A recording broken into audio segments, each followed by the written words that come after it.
ত্ৰাণকৰ্তা প্ৰভু যীশুখ্ৰীষ্টৰ নামত আপোনাক অভিনন্দন।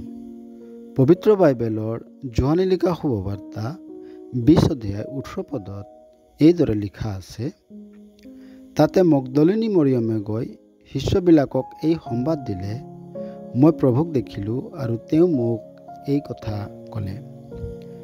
তেওঁ অদৃশ্য ঈশ্বৰৰ প্ৰতিমূৰ্তি আৰু গোটেই সৃষ্টিৰ প্ৰথমজাত, কিয়নো তেওঁতেই সকলো সৃষ্টি হ'ল। স্বৰ্গত আৰু পৃথিৱীত দৃশ্য আৰু অদৃশ্য যি আছে, সিংহাসন হওক বা প্ৰভুত্ব হওক, আধিপত্য হওক বা ক্ষমতা হওক, সকলোকে তেওঁৰ দ্বাৰাই আৰু তেওঁৰ নিমিত্তেই সৃজা হ'ল।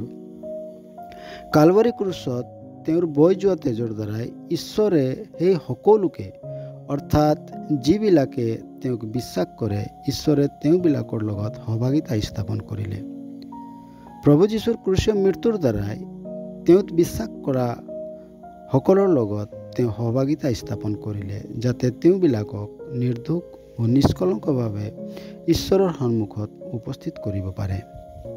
প্ৰভু যীশুৰ মৃত্যুৰ পাছত পুনৰুত্থান হোৱাৰ দ্বাৰাই ঈশ্বৰে নিজৰ মহান দয়াৰে সেই সকলোকে, যিবিলাকে তেওঁক বিশ্বাস কৰে, নতুন জন্মৰ বাবে এক জীৱিত আশা প্ৰদান কৰিছে। এক বিনষ্ট নোহোৱা নিৰ্মল ও অক্ষয় অধিকাৰ ঈশ্বৰ নিজৰ শক্তিৰে আমাৰ বাবে সংৰক্ষিত কৰি ৰাখিছে। সেই সৰ্বোত্তম ভৱিষ্যতক বুজি আমি বিশ্বাস কৰিলোঁ।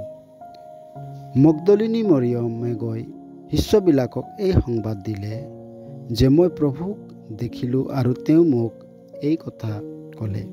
এয়া তাৰ সন্তুষ্টি ও সুৰক্ষা আছিল, যাক তাই শিষ্যবিলাকক জনালে। প্ৰভু যীশুৰ পৰা যি সন্তুষ্টি ও সুৰক্ষা আমি পালোঁ, তাক আজি আপোনাক জনাইছোঁ।